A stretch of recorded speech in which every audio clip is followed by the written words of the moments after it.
नमस्कार, आप देख रहे हैं कैपिटल टीवी और मैं हूं आपके साथ वक्ता। खबरों की खबर में आपका स्वागत है। मीडिया, अखबार, चैनल, हर जगह चर्चा है तो सिर्फ एक शख्स की, और वो है कनपुरिया कलयुगी कुबेर पीयूष जैन। चर्चा होना लाजमी भी है कि एक शख्स इतना पैसा और सोना अपने घर में रख रहा है, किसी को कानों कान खबर भी ना हो, और जब खबर हो तो सबके होश भी उड़ जाएं।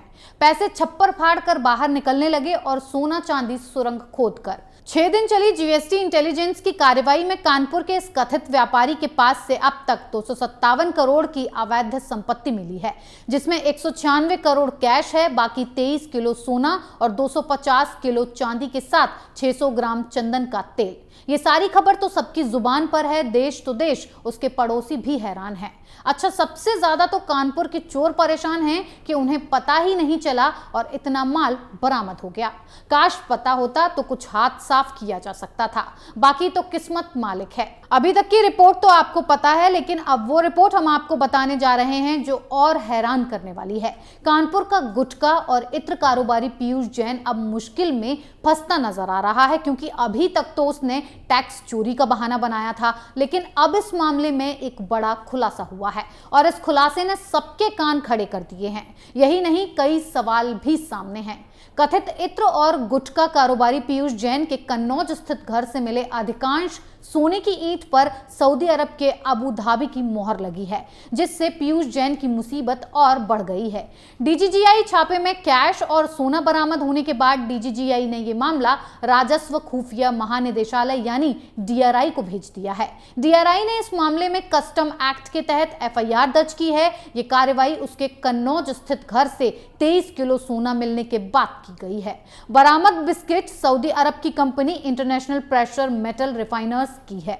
इसका मुख्यालय यूएई में है। इसकी एक शाखा शारजाह स्थित शारजाह इंटरनेशनल फ्री जोन स्थित वेयर हाउस में भी है, जबकि दूसरी गोल्ड सोक दुबई में है। इन सोने के बिस्किट के खरीद के कोई बिल नहीं है और ना ही इन पर कस्टम टैक्स चुकाया गया है। बात लाजमी है कि यह अवैध तरीके से हवाला या तस्करी के जरिए भारत पहुंचा है।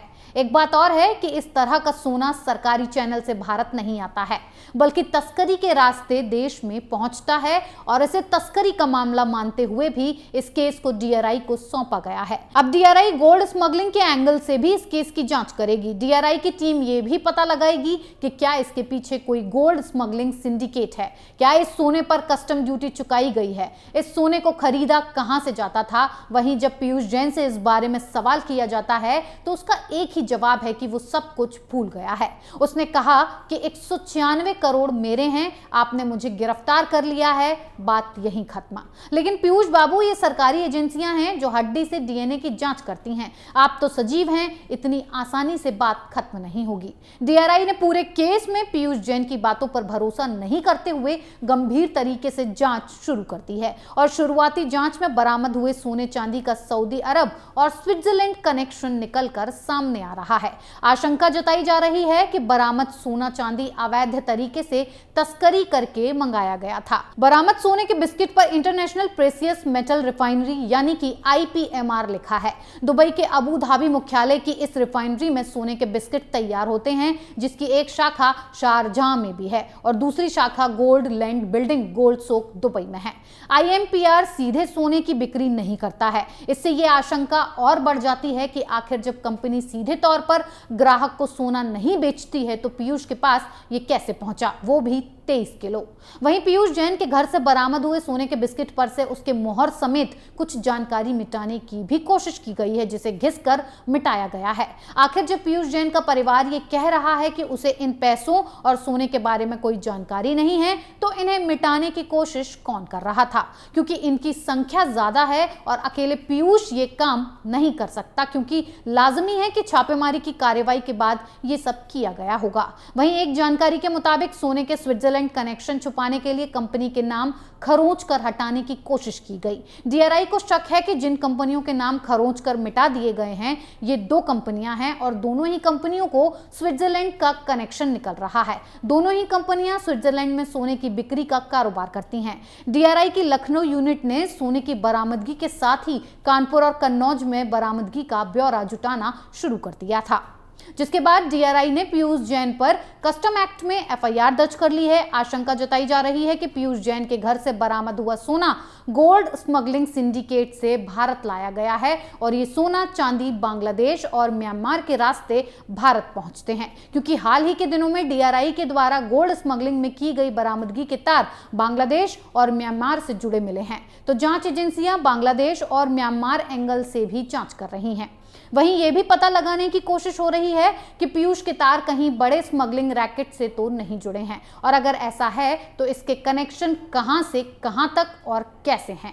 वहीं दूसरी तरफ 14 दिनों की न्यायिक हिरासत में भेजा गया इत्र कारोबारी पीयूष जैन ने नया गेम खेला है और कोर्ट में अपनी अर्जी लगाई है। पीयूष ने कोर्ट के जरिए छापेमारी के दौरान जब्त किए गए अपने पैसों की मांग की है। करोड़ों रुपए की टैक्स चोरी के आरोप में गिरफ्तार किए गए कानपुर के इत्र कारोबारी पीयूष जैन से जब्त खजाने की मांग के लिए कोर्ट का दरवाजा खटखटाया गया है। उसने कोर्ट से टैक्स और जुर्माने की 52 करोड़ रुपए काटकर बाकी के बचे पैसे वापस करने की मांग की है। पीयूष जैन ने जीएसटी इंटेलिजेंस महानिदेशालय से कहा है कि उसके परिसर से जब्त की गई बड़ी मात्रा में नकदी, टैक्स और जुर्माना काटकर वापस कर दिया जाए। अब जरा कोर्ट की कार्रवाई पर एक नजर डाल लेते हैं। डीजीजीआई के विशेष लोक अभियोजक यानी वकील अमरीश टंडन ने अदालत को सूचित किया है कि पीयूष जैन ने कबूल किया है कि उसने टैक्स की चोरी की है और उसके ऊपर टैक्स चोरी और पेनल्टी समेत 52 करोड़ रुपए का टैक्स बनता है। इस पर पीयूष जैन के वकील ने कोर्ट से कहा है कि वो डीजीजीआई को निर्देश दे कि पीयूष जैन पर बकाया 52 करोड़ रुपए टैक्स और जुर्माने के रूप में काट ले और शेष राशि को वापस कर दिया जाए। वहीं इसके जवाब में डीजीजीआई के वकील अमरीश टंडन का कहना है कि पीयूष जैन के घरों से जो पैसा बरामद हुआ है वो टैक्स चोरी का है, इसीलिए इसे वापस नहीं किया जाएगा। अगर पीयूष जैन अतिरिक्त 52 करोड़ रुपए जुर्माना देना चाहता है तो डीजीजीआई इसे स्वीकार करेगा। आपको बता दें कि टंडन ने कोर्ट को बताया कि कानपुर में पीयूष जैन के आवास से बरामद 177 करोड़ रुपए भारतीय स्टेट बैंक में जमा कराए गए हैं और ये पैसा भारत सरकार के पास रहेगा। टंडन ने इसे इतिहास की सबसे बड़ी कैश बरामदगी बताया है। वहीं पीयूष जैन लगातार अपने बयान बदल रहा है। उसने कोर्ट में कहा है कि ये सारे पैसे उसके हैं और उसने कानपुर में 3 कंपनियां बनाई हैं जिसके जरिए उसने कमाई की है और टैक्स के पैसे छुपाए हैं। जब उससे कंपनियों का नाम और रजिस्ट्रेशन पूछा गया तो कहा कि वो भूल चुका है। वहीं इसी बीच टंडन ने बताया कि डीजीआई ने ये लेटर दिया है कि बरामद रकम जो बैंक में जमा कराया गया है उसे भारत सरकार के नाम से एफडीआई की जाए। साथ ही ये भी सवाल किया गया कि क्या पीयूष जैन को फायदा पहुंचाने के लिए डीजीजीआई ने बरामद रकम को उसके बिजनेस का टर्नओवर माना है। इस पर टंडन ने कहा कि ऐसा नहीं है। पीयूष जैन ने पहले पूछताछ में बताया था कि उसने कानपुर में 3 कंपनियां बनाई थी। इन कंपनियों के जरिए 4 साल में चोरी चोरी चुपके उसने पान मसाला कंपाउंड बेचा था। इस आधार पर इस केस को बनाया गया।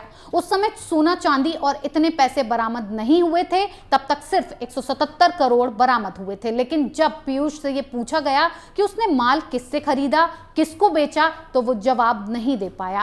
पहले बरामद रकम और अपने कार्य क्षेत्र के अनुसार हमने इस पैसे पर 32 करोड़ रुपए का टैक्स बनाया था, जो पेनल्टी मिलाकर 52 करोड़ बनता है। टंडन ने बताया कि अभी जांच चल रही है और कई खुलासे हुए हैं जिस पर कई राज अभी दफन हैं जो बाहर आने बाकी हैं। वहीं अब इस पूरे कांड पर बॉलीवुड ने भी दिलचस्पी दिखाई है और इस पर फिल्म बनाने की तैयारी है। इस पर फिल्म बनेगी रेड 2, जिसके मुख्य किरदार होंगे अजय देवगन। फिल्म प्रोड्यूसर कुमार मंगत पाठक ने इसकी घोषणा की है। ये फिल्म इत्र कारोबारी पीयूष जैन की रियल लाइफ इंसिडेंट पर बनेगी। आपकी इस पर क्या राय है, हमें कमेंट बॉक्स में कमेंट करके जरूर बताएं। तब तक के लिए बने रहिए कैपिटल टीवी के साथ। नमस्कार।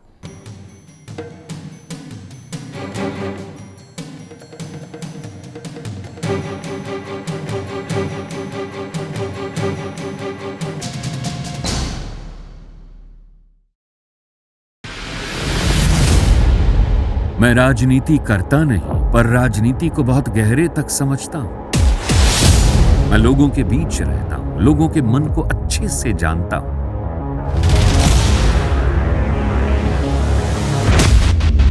पब्लिक और पॉलिटिक्स की हर नब्ज को खूब पहचानता हूं।